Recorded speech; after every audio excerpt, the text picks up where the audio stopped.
Hello, thank you for joining us today. My name is Jim Gilden. I'm the Business Development Director for Society Services at Wolters Kluwer. Joining me today are my colleagues Angela Richardson, Director of Medical Journals for Wolters Kluwer, and Mercedes Simoncelli, Senior Publisher of Nursing Journals. Next slide. When established channels of communicating were no longer possible, finding new ways to connect and engage virtually became essential. Today, we will share some insights on the lessons we learned in digital engagement approaches for everything from editorial board meetings to annual conferences. Next slide. In a survey done last year, 72% of societies indicated an impact in revenue from canceled meetings, trade shows, or conventions due to COVID-19. One of our large society partners canceled their in-person meeting on March 8th, just 2 weeks before the meeting was to be held. Another canceled the next day for a meeting scheduled for 3 weeks later. This has forced societies to react, recover, and reimagine their in-person meetings like never before. Wolters Kluwer has stood by our society partners during this unprecedented time, offering advice, support, and solutions to help minimize some of the impact of COVID on their meetings. We have marshaled resources across the company to help deliver high-quality, high-impact meeting solutions. Let's take a look at how we pivoted to meet fast-evolving challenges and needs. Next slide. At a time in history when communicating the latest science and education has seen enormous change in how such information is disseminated, society conferences have remained essentially unchanged. They have been a place where individuals with common interests can gather in person to learn, network, and socialize. 2020 completely upended that model. This placed unprecedented strain on society infrastructure and personnel. Next slide. Knowing the impossible position that societies were facing, Wolters Kluwer pivoted in real time and deployed virtual meeting solutions to help societies hold virtual conferences, providing their members with the vital information they rely on year after year and helping societies retain some of the revenue that would have been generated by an in-person meeting. For some of our partners, that meant the development of on-demand content that was captured remotely, packaged, and sold to individuals who would have attended the in-person meeting.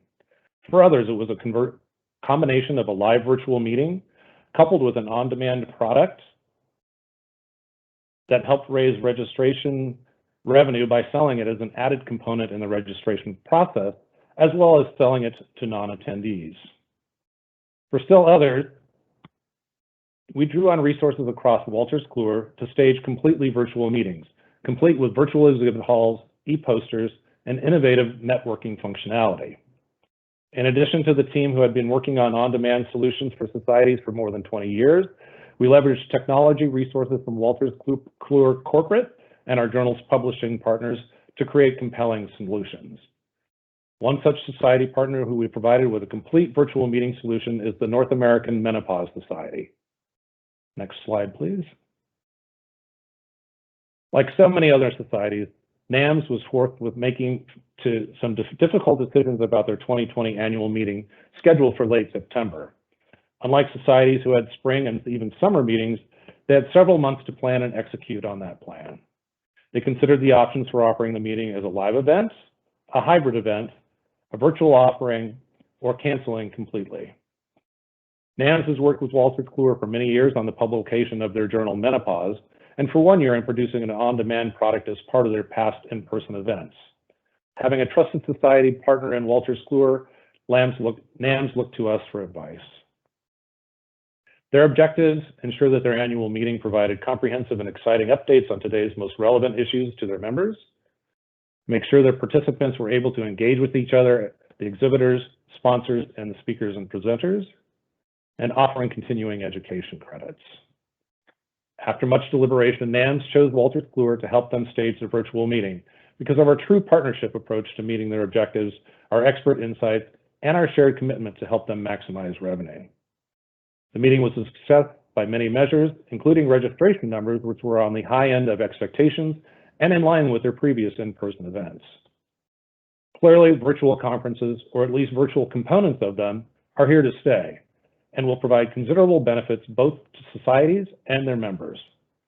Virtual meetings allow associations to reach wider audiences and to further access information in more convenient, cost-effective ways for attendees. And as we reimagine the annual conference as a virtual event adjacent to and supplementing the in-person, there will still be challenges to overcome. But if 2020 taught us anything, it's that when push comes to shove, societies can pivot and innovate and lean on their publishing partners to continue to provide essential member services. Thank you.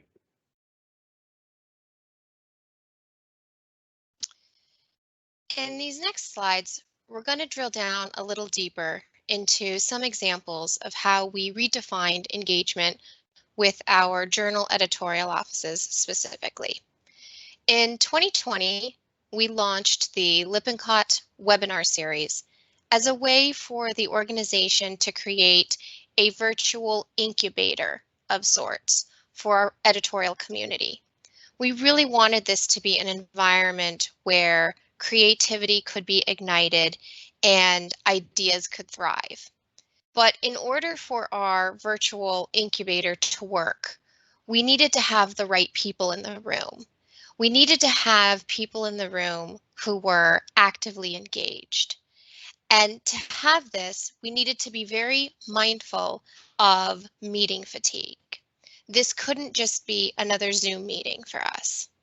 So we needed to be very clear about why we were doing what we were doing, for whom we were doing it, and how we were going to measure our success against what we were doing. And for us, and for this meeting, the measure of success was based around two outcomes. First was increased competency. So we really wanted our participants of these webinars to come away from the presentation knowing more about the webinar topic than they had known before. The second outcome was this concept around integration intention. We really wanted our webinar participants to come away from the webinar with a very clear idea of an actionable item that they could take with regards to their journal and the specific webinar topic that was discussed. What we measured our success against, this outcome-based model, if you will, allowed us to choose very specific, timely topics that increased competency, but also provided actionable steps for our editorial partners that they could integrate that competency into practice. Many of our journals used to have at least one person meeting a year with their editorial, society, and publishing teams. And many of these in-person editorial meetings were just a given, right? Usually happening in conjunction with an annual conference or some rote designated time that ended up, being baked into the meeting title. So for example, Journal X, strategy meeting, meeting. We've all had those. And typically, these in-person meetings were an opportunity for us to connect, report progress, share information, and lay out plans for developing our publications. But in 2020, we found ourselves constrained by not being able to meet in person. And so this gave us all the opportunity to really analyze with purpose these in-person experiences that we were providing and how we could successfully translate them into the virtual world. And in theory, all of these meetings could be successfully transferred online, right? These were just going to be the same old meetings with just a few minor adjustments. However, what we found was that in practice, some of these meetings were not successful based on how we had defined success previously. Next slide. One editorial board meeting, which I've started referring to as the fail fast, fail often one, and this is based on the book Fail Fast, Fail Often, How Losing Can Help You Win. This particular editorial board meeting, although we had more participants than we would if we would have had this meeting in person, the more participants did not equal more engagement. What became very clear as the editorial board meeting progressed was that individuals were multitasking, they were distracted, and because they were distracted, we found ourselves having to stop the natural flow of creativity to remind people to mute themselves if they weren't speaking, unmute themselves if they were trying to speak, take themselves off of video if they were in a particular place that wasn't conducive for a private meeting. And even though we had sort of determined internally that this wasn't necessarily a successful meeting, you know, sort of using the matrix that I have here on this slide, even though it was determined this wasn't a successful meeting, it was still decided that this meeting was going to, you know, continue and we were going to have more of these meetings. And why? Because we could, right, in the virtual world, we could have more of these.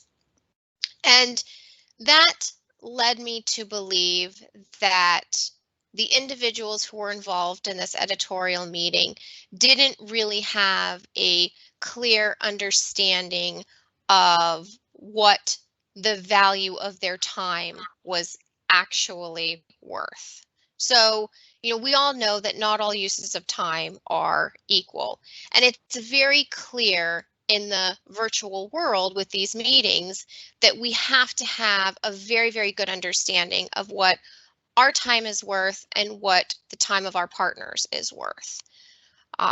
You know, very simply, 1 or 2 hour virtual meetings may not make a big difference in your life, but for those of us who manage large portfolios, sometimes with 15 or plus journals, the cumulative effect of multiple meetings is very meaningful. Next slide.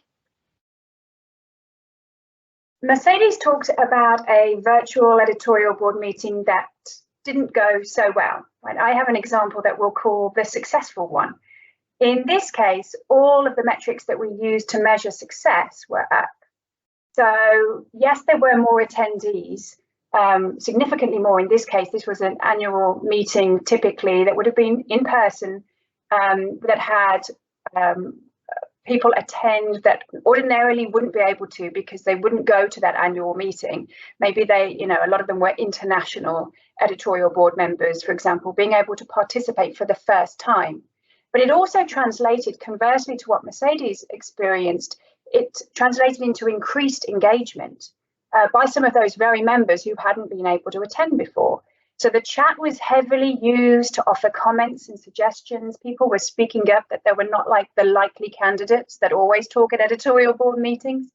And because of that, it was a much more productive meeting. People weren't coming to have their, you know, conference breakfast and then get on with their day and go off to their sessions. It was a very meaningful meeting with conversations that directly led to journal development. So things like the editorial board was suggesting gaps in content. So content need gaps. Board members were offering up advertising sales leads directly to the ad sales rep via the chat.